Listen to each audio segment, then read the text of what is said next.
দিলের কান দিয়া বোঝার চেষ্টা করবেন। আল্লাহ পাক রব্বুল আলামিন কোরআনুল কারীমের মধ্যে আয়াতে কারীমা নাযিল করে জানায় দিলেন, আল্লাহ বলেন, কুল্লু নাফসিন যায়িকাতুল মাউত ওয়া ইন্নামা তুওয়াফাউনা উজুরাকুম ইয়াওমাল কিয়ামাহ।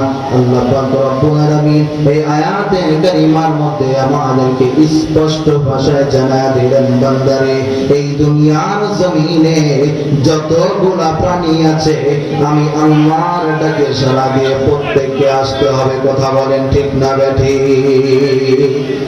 মুসলমান যুবক ভাইরারে আমার, আমি আপনাদের সামনে আর কোনদিন আসতে পারবো কিনা জানি না রে বাজার। ও মুসলমান, দাড়ি পাকা চুল পাকা মুরব্বি বাবাজি, একটু দিলের কান দিয়ে লক্ষ্য করবেন রে বাবা। এই বাংলার জমিনে যখন মাহফিলের সিজন আসে তখন কিন্তু কম মাহফিল হয় না। প্রত্যেকটা জেলায় জেলায়, প্রত্যেকটা থানায় থানায়, প্রত্যেকটা মহল্লায় মহল্লায় কিন্তু মাহফিল হয়। এমন জায়গা আছে প্রত্যেকটা বাড়িতে বাড়িতে মাহফিল হয়, কিন্তু এই মাহফিলের দ্বারা আমার আপনার কেন হেদায়েত হয় না?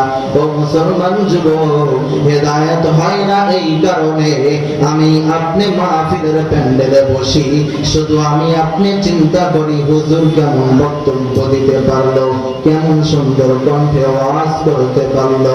আসল কথা যেটা আল্লাহ বলেছেন এইটা শুনি। হে মুসলমান, এইটা না শোনার কারণে এই বাংলার জমিনে লক্ষ লক্ষ কোটি কোটি মাহফিল হইলেও আমার আপনার হেদায়েত হবে না। মুসলমান, যেই দিন আমি আপনি বসিয়া বসিয়া যেই দিন ওলামায়ে কেরামের কথা আমি আপনি বুকের ভিতরে ধারণ করতে পারবো, কোরআনের সত্য কথা যেই দিন এই হৃদয়ের ভিতরে নিতে পারবো, সেই দিন কিন্তু আমার আপনার হেদায়েত হবে। আল্লাহ কিন্তু সবাইরে হেদায়েত দেয় না। ও মুসলমান যুবক, আল্লাহ পাক রব্বুল আলামিন আয়াতে কারিমার মধ্যে জানায় দিলেন, বান্দারে, এই পৃথিবীর জমিনে যত গুনাহ প্রাণী এসেছে সবাইকে মৃত্যুবরণ করতে হবে। শুধু তাই নয়, তাই নয়, ওই কঠিন কিয়ামতের ময়দানে, কঠিন কিয়ামতের ময়দানে আমি আল্লাহ তাআলা তোমাদের আমলের পরিপূর্ণ বদলা আমি আল্লাহ তাআলা দিয়া দিব। এ মুসলমান যুবক, আমি আপনাদের মাথার মধ্যে একটু চিন্তা করে ঢোকানোর জন্য বসেছি। এ বাজান, ভালো করে লক্ষ্য করবেন, আমি আপনাদের সামনে আর কোনদিন আসতে পারবো কিনা জানি না রে বাবা। এই মাহফিলের প্যান্ডেলে বসিয়া বয়ান করার মতো যোগ্যতা আমার ভিতরে নাই, কোনো ইলম নাই, কোনো আমল নাই রে বাবা। আমার বাবা মায়ের দুইটা ফোঁটা চোখের পানির বদলতে হয়তো বসতে পেরেছি, আমার ওস্তাদদের দোয়ার বদলতে হয়তো বসতে পেরেছি রে বাবাজি। ও মুসলমান যুবক রে, আমি আপনাদের সামনে আজকে বয়ান করার জন্য আসি নাই রে বাবা, আমি আপনাদের সামনে একটু দোয়া নেওয়ার জন্য এসেছি। কারণ এই মাহফিলের প্যান্ডেলের ভিতরে অনেক ধরনের লোক আসবে, দাড়ি পাকা চুল পাকা মুরব্বি বাবাজিরাও আসবে, যুবক ভাইরাও আসবে, ওলামায়ে কেরামও আসবে। শুধু আমি আপনাদের কাছে একটু দোয়া নেওয়ার জন্য এসেছি রে ভাইরে। এই মাহফিলের ময়দান থেকে আমি যাইতে পারবো কিনা জানি না, আপনিও যাইতে পারবেন কিনা জানি না রে বাবা। জীবনের শেষ বয়ান মনে করি আমি আপনাদের সামনে বসেছি। ও তসকরের যুবক, ও দাড়ি পাকা চুল পাকা মুরব্বি বাবাজি, ও মুসলমান যুবক রে, পায়ের মধ্যে হাতটা লাগাইয়া বলি রে বাবা, এই দুনিয়ার জমিনে আসার সিরিয়াল আছে যাওয়ার মতো কিন্তু কোন সিরিয়াল নাই রে। যখন তখন বিনা দাওয়াতের মেহমান হাজির হয়ে যাইতে পারে। আল্লাহ তাআলা বললেন, কঠিন কিয়ামতের ময়দানে আমি আল্লাহ পাক রব্বুল আলামিন তোমাদেরকে আমলের বদলা পরিপূর্ণ আমি আল্লাহ দিয়া দিব। শুধু তাই না, শুধু তাই নয়, যাদেরকে জাহান্নাম থেকে দূরে রাখা হবে আমি আল্লাহ তাআলা রব্বুল আলামিন তাদেরকে জান্নাতের মধ্যে ঢুকাইয়া আমি আল্লাহ তাদেরকে সফল করে দিব। সুবহানাল্লাহ বলবেন না?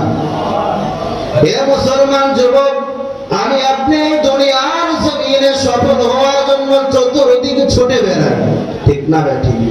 দুনিয়ার লাইনে টাকার লাইনে সফল হওয়ার জন্য বেড়ায়, রাজনীতির লাইনে সফল হওয়ার জন্য বেড়ায়, বাড়ি গাড়ির লাইনে সফল হওয়ার জন্য বেড়ায়, সমস্ত লাইনে যোগ্যতায় যোগ্যতাবান হওয়ার জন্য দৌড়াই।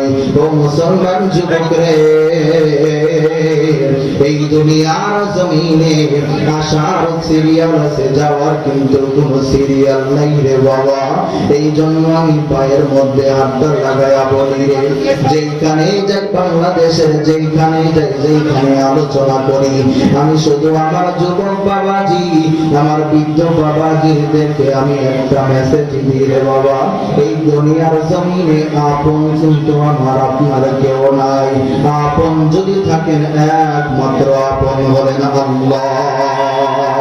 জোরে আওয়াজ দিয়া বলেন, একমাত্র আপন কে? হয় নাই, হয় নাই, আরো জোরে আওয়াজ দিয়া বলেন, একমাত্র আপন কে? হে মুসলমান, আল্লাহ যদি আমার আপনার একমাত্র আপন হয় রে, তাহলে ওই আল্লাহর পায়ে সিজদা দেওয়ার জন্য প্রস্তুত থাকার দরকার আছে না নাই? ও মুসলমান যুবক রে, আমি আপনাদের সামনে বয়ান করার জন্য আসি নাই, প্রথমেই বলেছি রে বাবা, শুধু আমি আপনাদের সামনে একটু দোয়া নেওয়ার জন্য এসেছি, আপনাদের সামনে একটু দোয়া নেওয়ার জন্য এসেছি। আমি গুনাহগারের কথা দ্বারা যদি আপনারা হেদায়েত পাইয়া যান, ওই কঠিন কিয়ামতের ময়দানে আমি আল্লাহর সামনে দাঁড়ায়া বলবো, আল্লাহ, আমি গুনাহগারের কোনো আমল নাই, কোনো ইলম নাই রে আল্লাহ, দুনিয়ার জমিনে আমি কোনো আমল করতে পারি নাই। আমি ওই চাষকর ময়দানে যাইয়া একটু আমার যুবক বিরুদ্ধ বাবাজিদেরকে লইয়া কথা বলেছিলাম। এই কথা বলার কারণে আমি গুনাহগারের কথা শুনিয়া একজন বেনামাজি নামাজি হইছে, যার মুখের মধ্যে দাড়ি নাই, দাড়ি রাখছে। আল্লাহ গো, আমি তোমার সামনে এদেরকে তুইলা ধরলাম আল্লাহ, এদের কারণে আল্লাহ, এদের ওসিলায় তুমি আজকে কঠিন কিয়ামতের ময়দানে আমাকে তুমি নাজাতের ফয়সালা করে দাও। হে মুসলমান যুবক ভাইরে, আমার লম্বা সময় নিব না, অল্প কিছু সময়ের মধ্যে আমার বক্তব্য আমি এখানেই সমাপ্ত টানবো। হে মুসলমান যুবক রে, আল্লাহ পাক রব্বুল আলামিন কোরআনুল কারীমের মধ্যে আয়াতে কারিমা নাযিল করে আল্লাহ জানায়া দিলেন, আল্লাহ রব্বুল আলামিন বলেন, আইনামা তাকুনু ইদরিকুমুল মাউত ওয়ালাউ কুনতুম ফি বুরুজিন মুশাইয়াদা। আল্লাহ তাআলা কোরআনুল কারীমের মধ্যে ডাক দিয়া বললেন, বান্দারে, এই পৃথিবীর যে প্রান্তে যাও না কেন, আমি আল্লাহ তাআলার পক্ষ থেকে যখন অর্ডার হয়ে যাবে, আমি আল্লাহ তাআলার পক্ষ থেকে অর্ডার হইলে তুমি পৃথিবীর যেখানে যাও না কেন, যেখানে থাকো না কেন, মৃত্যু তোমাকে পাকড়াও করবে।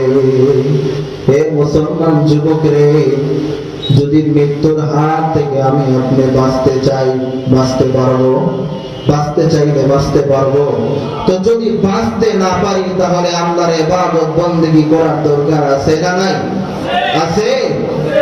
ও মুসলমান, শুধু একটি কথা বলে আমি আপনাদের সামনে থেকে বিদায় নিয়ে চলে যাবো রে মুমিন। হে যুবক রে, পায়ের মধ্যে হাতটা লাগায়া বলি রে, এই দুনিয়ার জমিনে আসার সিরিয়াল আছে, যাওয়ার সিরিয়াল নাই। এই আল্লাহ পাক রব্বুল আলামিন আমাকে আপনাকে পাঠাইলেন এই দুনিয়ার জমিনে শুধু আল্লাহর ইবাদত বন্দেগী করার জন্য। আল্লাহ কোরআনুল কারীমের মধ্যে আয়াতে কারীমা নাযিল করে জানায়া দিলেন, আল্লাহ বলেন, ওয়া মা খালাকতুল জিন্না ওয়াল ইনসা ইল্লা লিয়াবুদুন।